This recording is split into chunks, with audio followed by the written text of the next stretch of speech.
There's something nobody tells you about being smart. It doesn't feel like a superpower.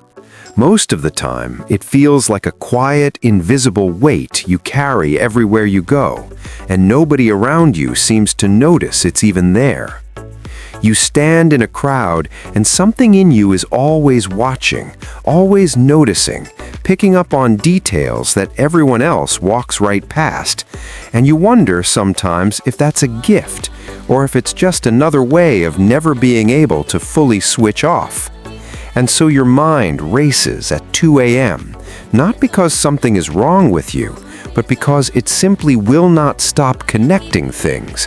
One thought leads to another, and by the time you look at the clock, an hour has passed, and you're somehow thinking about something that happened 3 years ago. You've spent years wondering why confidence comes so easily to everyone else, why they can walk into a room and own it without hesitation, while you stand there quietly calculating every angle, second-guessing yourself before you even said a word.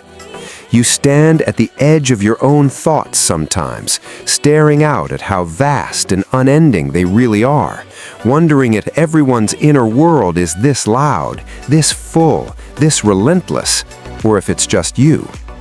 You were the kid whose mind had already wandered somewhere the lesson hadn't reached yet, not checked out, not lazy, not distracted, but already 3 questions ahead, already wondering about the thing underneath the thing they were teaching.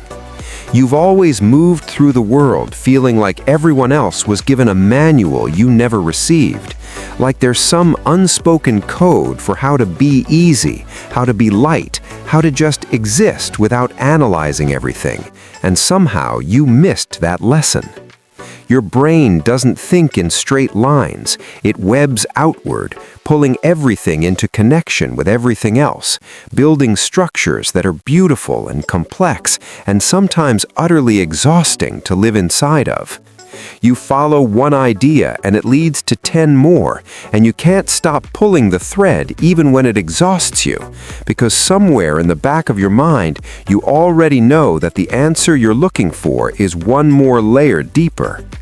And while the world rushes forward around you, you stay still, not out of confusion, not out of fear, but because something in you refuses to move until it actually understands. And understanding takes the time it takes, no matter how much everyone else is already moving on. You absorb the emotions in a room the moment you walk in, before a single word is spoken. The tension between 2 people, the sadness someone is hiding behind a smile, the shift in energy when something has changed but nobody has said so yet. You notice things that most people would never consciously register, the slight change in someone's tone, the pause before their answer, the thing they started to say and then didn't, and it lands in your body before your mind can name it, a knowing that arrives before the explanation does. You feel things before you can explain them, a heaviness in your chest that tells you something is off, a quiet excitement that says pay attention to this, a gut feeling so clear and so persistent that ignoring it almost feels like lying to yourself.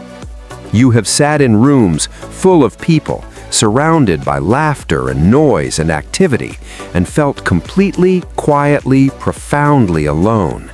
Not because you don't care about the people around you, but because the depth of what you're carrying inside doesn't always find something to meet it on the outside.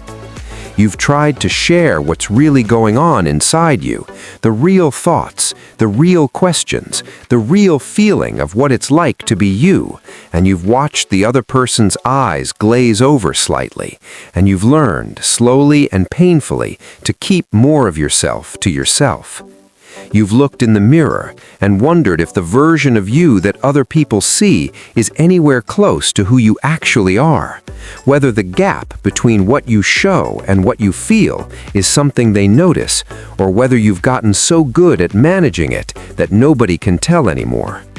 And so you learn to wear a version of yourself that fits more easily into the spaces around you, simpler, quieter, less intense, less complex, and after a while, that performance becomes so automatic you almost forget there's a fuller, truer version underneath.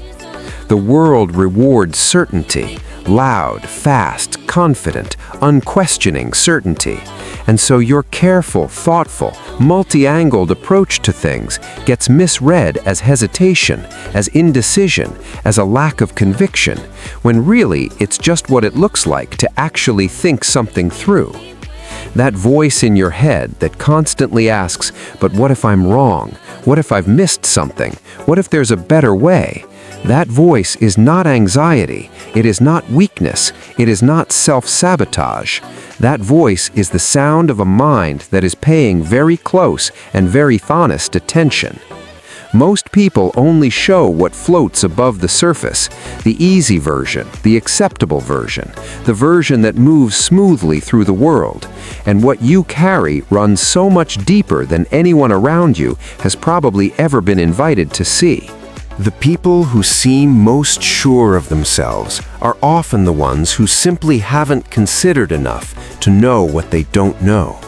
And the ones who question everything, who hold their certainty loosely, who stay humble in the face of complexity, have often thought more carefully than anyone around them realizes.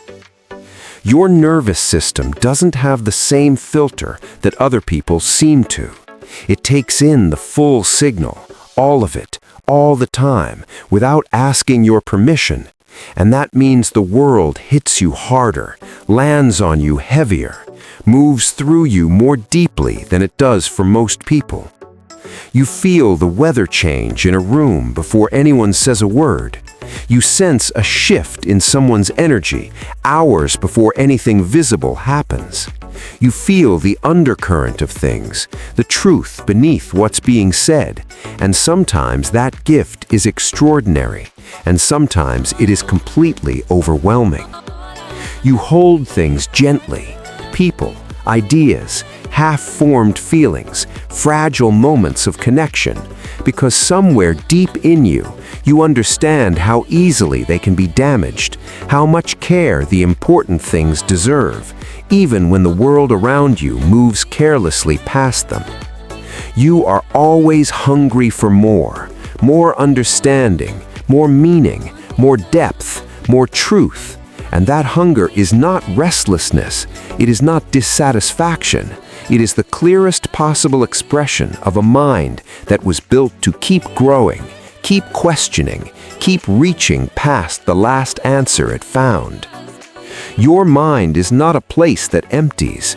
It is not a place that rests easily or quiets on command.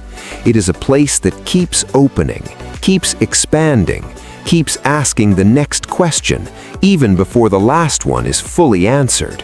And living there, in that endless expansion, takes a kind of strength that rarely gets recognized as strength. You've been told you're too much, too sensitive, too quiet, too slow to decide, too intense, too lost in your own head.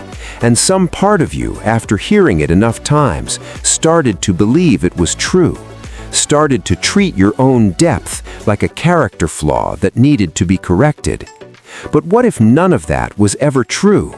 What if every single one of those things, the sensitivity, the depth, the questioning, the feeling everything, were never flaws at all, but simply qualities that didn't fit neatly into the spaces where people were trying to put you? The frame they placed around you was never built for who you actually are. It was built for someone simpler, someone easier to categorize, someone whose inner world didn't require quite so much room. And you have been quietly, painfully contorting yourself to fit it for far too long.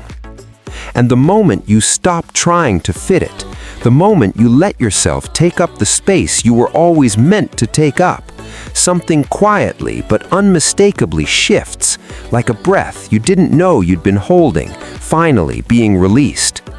The world will always have opinions about how you should be, louder, simpler, more certain, more like everyone else. And those opinions will keep coming, and you don't have to fight them. You just have to stop letting them be the final word on who you are. You are allowed to look at yourself clearly and honestly, to see the depth and the sensitivity and the relentless curiosity and the way you feel everything so fully, and to call it what it actually is, without apology, without shrinking, without qualifying it down to something more comfortable for other people. Your roots are not weakness. Your roots are what make you unmovable when the storms come. They are the reason you can hold complexity without collapsing, feel deeply without breaking, question everything without losing yourself entirely. So hear this clearly and let it actually land. You are not too much. You are not behind. You are not broken. You are not the problem you were taught to believe you were. You are someone whose mind and heart run deeper than the world always knows how to hold.